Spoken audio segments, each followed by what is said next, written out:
Gonna hit record and we can get started.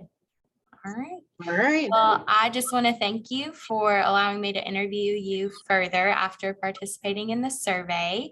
My name is Maddie, and I've been a homeroom classroom teacher for 5 years with all of my experience in the first grade. I have taught reading in small groups and in whole group. And then after COVID-19 and teaching a year and a half online, because I was the first grade teacher virtually for last year for our whole first grade team.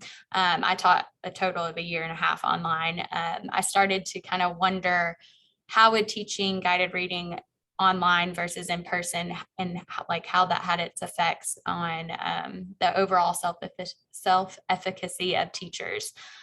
So that's why I'm researching the effects of COVID-19 teaching virtually and versus like in person, and how that affects a teacher's self-efficacy in teaching guided reading.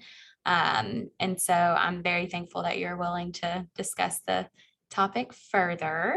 So if you'll tell me a little bit about your background in education, and just how long you've been teaching and where you're at and that kind of thing.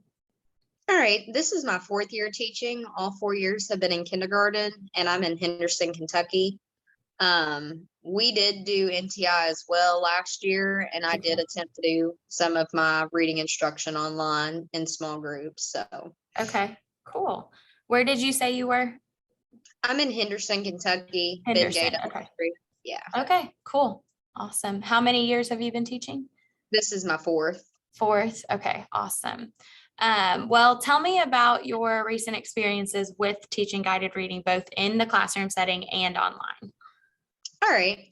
Guided reading is something for kindergarten that's a little bit complex because a lot of my students are emergent readers. So whenever we start benchmarking them, they're not quite at a level A yet. So we're hoping that after fall break, I've benchmarked a couple that are quite ready, and they're like at an A, B for their instructional level. So we're going to try it out. But in my experience, we usually start off with a little bit of word work, and then I introduce the text, and then they read it to me, and we kind of pinpoint a couple of different strategies as we go. Awesome. So after teaching it online and in person, what do you think the overall purpose of teaching guided reading is? Well, for the online aspect, I never felt like I used guided reading in its full capacity, because the big part of guided reading is for the students to have the texts. Yep. And my students never had the texts. So I don't feel like I did a great job at guided reading online, just because they don't have that book in their hand and they're not learning those reading behaviors. But in the classroom, I feel like we can build a lot on those reading behaviors, and we go through a lot of our phonics skills, tracking one-to-one correspondence with it, their fluency and their phrasing. So I feel like the purpose of it is to get them to be confident as readers. Mm-hmm. Yeah, I found the same thing. Not having the actual text in front of them was so challenging. And just that we've noticed even this year, like having to teach one-to-one correspondence all over again, something they should have already had in K. And so that's been very, very interesting. But okay, so research shows that a variety of teaching methods and techniques can be utilized when teaching guided reading. Tell me about your familiarity with these teaching methods and your ability to implement them both in the classroom and online.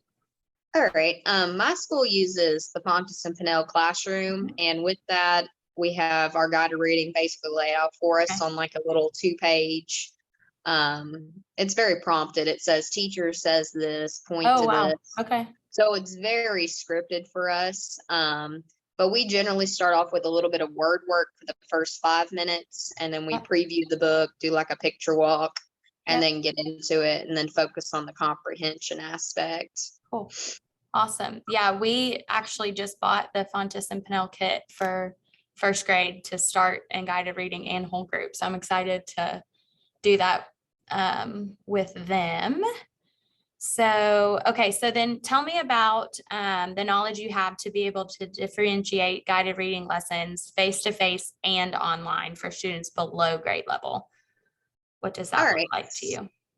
So for us, we start out with benchmarking, and Okay. that puts them at their instructional level and their independent level. So we go with that instructional level.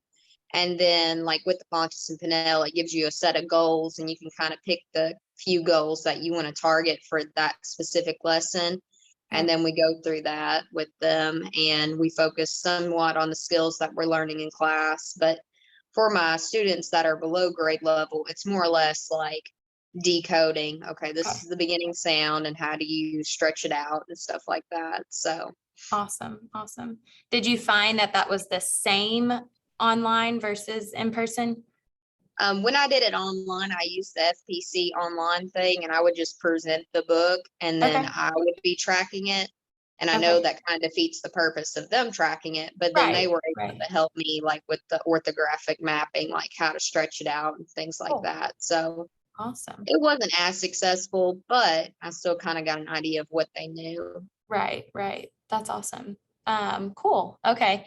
Well, last question I have here is tell me more about your knowledge when implementing measurement and evaluation tools that help determine student reading levels while also implementing guided reading instruction in the classroom and in online. Okay. One of the biggest ways that we assess for guided reading is using the reading records.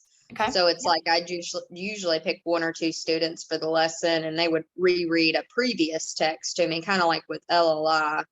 Okay. And I would track it and then do the MSB on it and stuff like that, Okay. which would kind of help me out.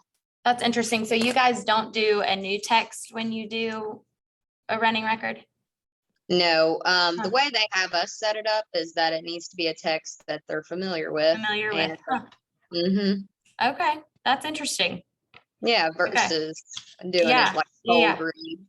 Yeah. Because that's how we do it is in order to see what, like we instruct them on a certain level and then give them a cold read on that level to see if they can read it independently. So that's Mhm. interesting. That's pretty cool. Well, thank you so much for taking the time to meet with me and being willing to answer some of these questions that I had for you. I'm planning on using your responses in our conversation today to further develop and refine my research and capstone project. So if you need to contact me further, I'd be happy to give you my phone number, but you also have my email. So if you have anything else you think of that you want to reach out and talk about, we can definitely do that. But do you have any further questions for me today? Not today. Okay, perfect. Well, thank you so much for your time. All right. Thank you. Thanks.